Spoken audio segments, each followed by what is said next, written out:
Lectura del Santo Evangelio según San Lucas. En aquel tiempo Jesús bajó del monte con los 12. Se paró en una llanura con un grupo grande de discípulos y una gran muchedumbre del pueblo, procedente de toda Judea, de Jerusalén y de la costa de Tiro y de Sidón. Él, levantando los ojos hacia sus discípulos, les decía: Bienaventurados los pobres, porque vuestro es el reino de Dios. Bienaventurados los que ahora tenéis hambre, porque seréis saciados. Bienaventurados los que ahora lloráis, porque reiréis.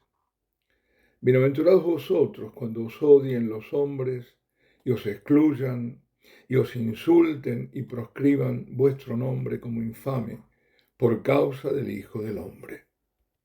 Alegraos ese día y saltad de gozo, porque vuestra recompensa será grande en el cielo.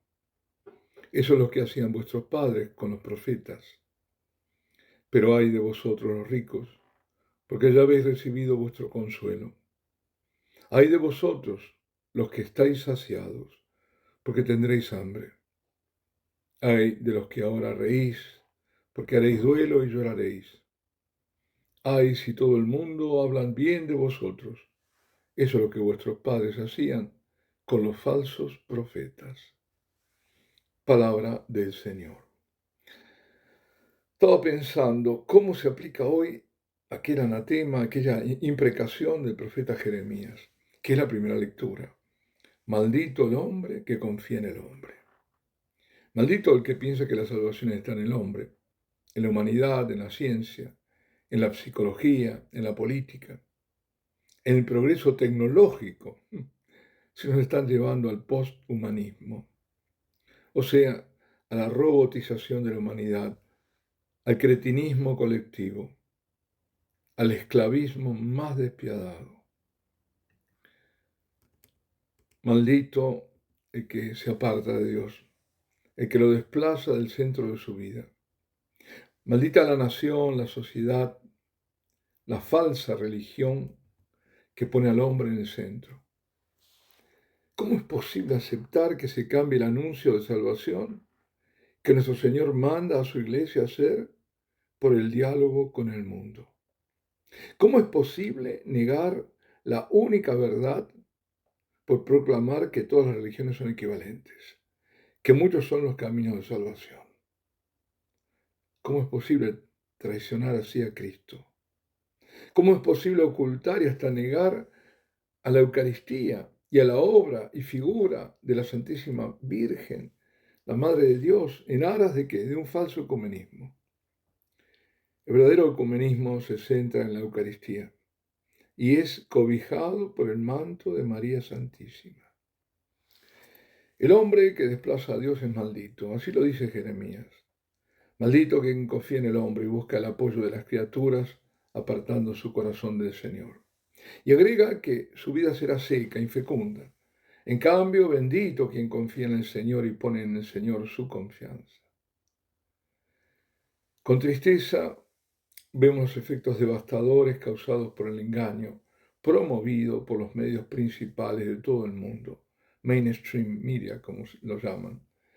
A propósito de eso, estando frente al Santísimo, tuve la inspiración, diría la necesidad, sí, pero inspirada, de hacer o de proponer más bien una renuncia. Y conviene hacerla ante el Santísimo Sacramento, este expuesto como si también en el sagrario, o si no, frente a un crucifijo diciendo: yo, y ahí se da el nombre, cada uno pone su nombre, renuncio a Satanás y a sus obras. En particular y allí se menciona la sustancia recibida, no hace falta marca alguna, hasta que se haga mención de qué se trata. Solo creo en Dios y en su iglesia. Solo en Él pongo toda mi confianza. Basta eso para que ese veneno por lo menos no haga daño espiritual. El salmo de hoy, que es el primero con el que abre todo el salterio, complementa la primera lectura. Dichoso el hombre que no sigue el consejo de los impíos, Será como un árbol plantado al borde de la acequia, da fruto en su sazón y no se marchitan sus hojas.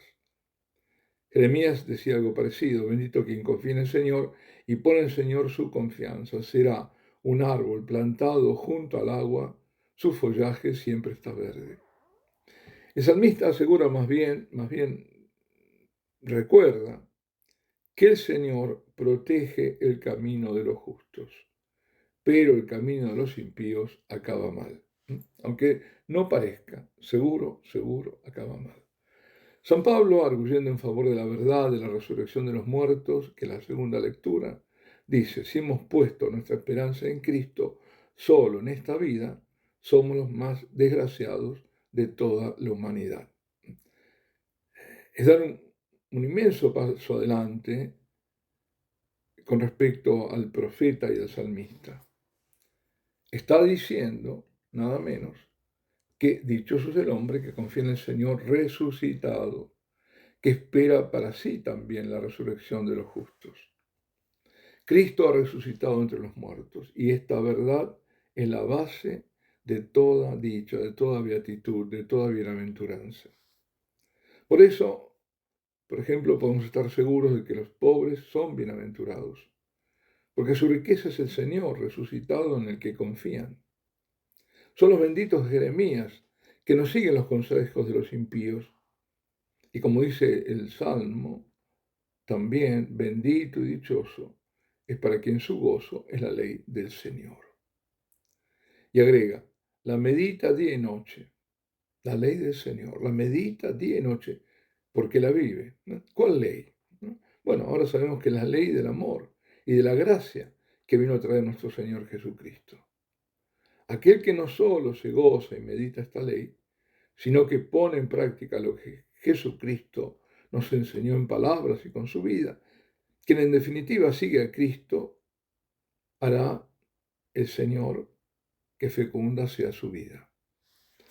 En cuanto a la pobreza como bienaventuranza, hay que decir que la pobreza de la que habla el Señor es más una actitud del corazón que una categoría social.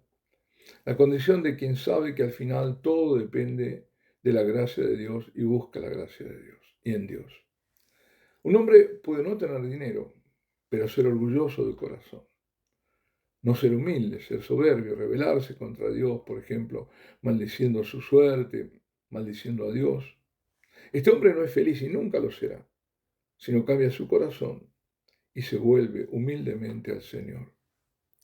El verdadero pobre del Evangelio es el humilde, el que sabe que él es nada y que su vida depende de Dios.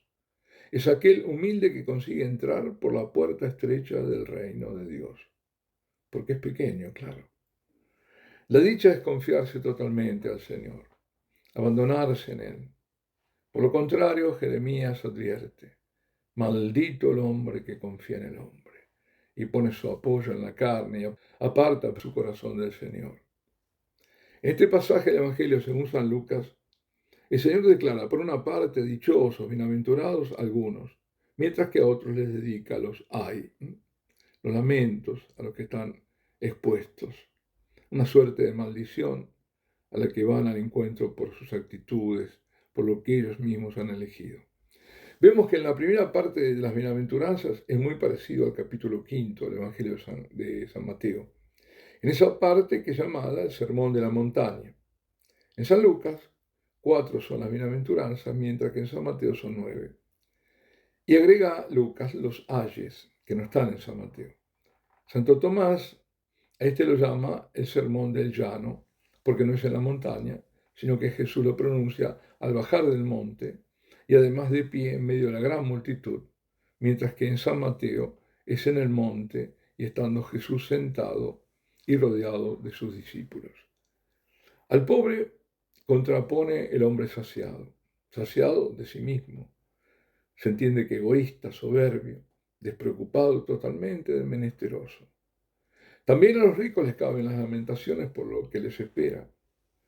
Y a mí en este momento se me viene a la mente esos ricos filántropos, ¿no?, que estamos viendo, inmensamente ricos, que tienen sus fundaciones, que destinan ingentes cantidades de dinero para reducir la población, mediante aquello que llaman planificación familiar, por ejemplo, y cínicamente interrupción voluntaria del embarazo.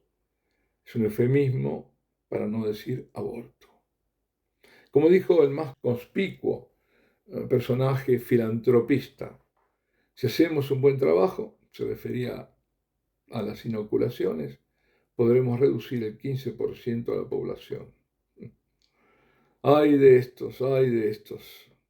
Finaliza el Señor con, ay si todo el mundo habla bien de vosotros. Eso es lo que vuestros padres hacían con los falsos profetas. Esto parece ir dirigido especialmente a los pastores, aunque no solo, ¿no? Aquellos que buscan popularidad, aunque en el elenco de los laicos, vaya si los hay, falsos pastores, falsos profetas. Están ávidos de decirle al mundo lo que el mundo desea escuchar, algunos, o una parte de ese mundo, otros. Desean y buscan la gloria del mundo, no la gloria de Dios. Aunque a veces parezcan que están con un celo por la gloria de Dios, no. Son los nuevos fariseos, aquellos a los que el Señor les dedicó estas palabras.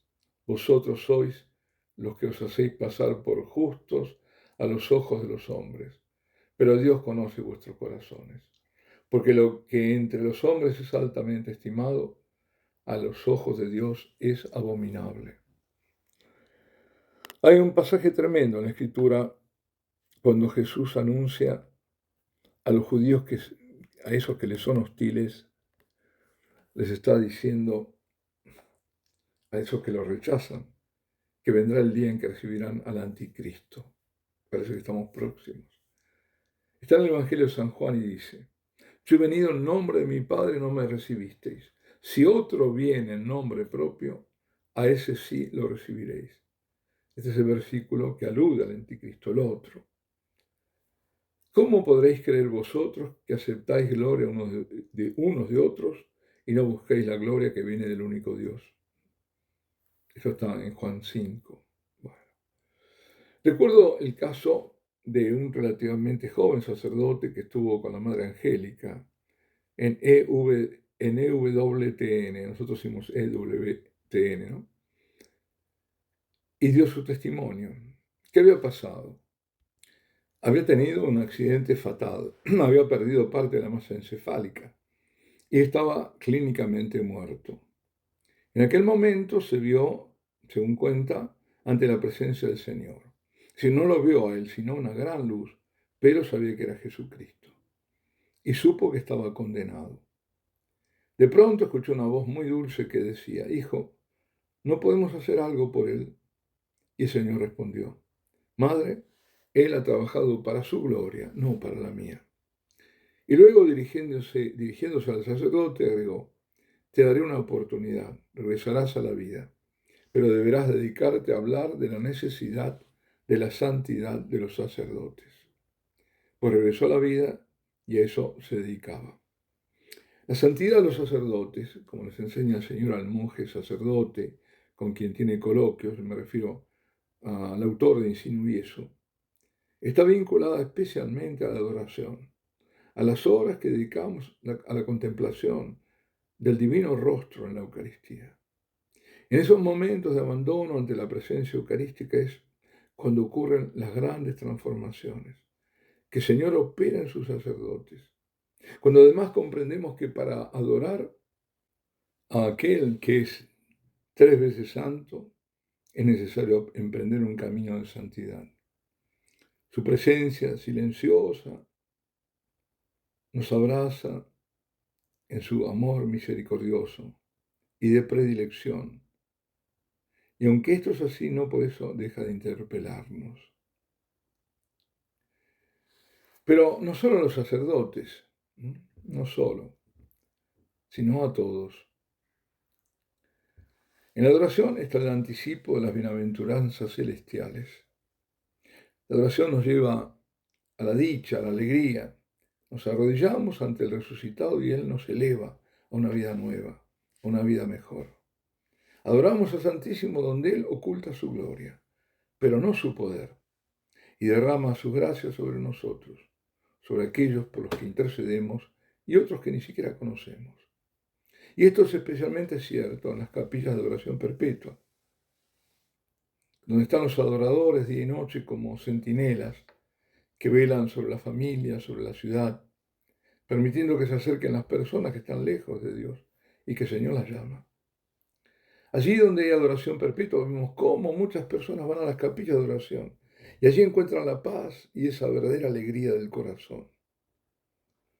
Queridos amigos, os invito a ser también vosotros centinelas y profetas, no falsos, verdaderos, porque sois o seréis profetas de la Eucaristía, que en silencio hablan, pues con vuestra presencia les decís a este mundo incrédulo, apóstata, que Dios existe, que Él está en medio de nosotros y nos llama para ser al hombre por el que el Hijo dio su vida verdaderamente dichoso, feliz, bienaventurado.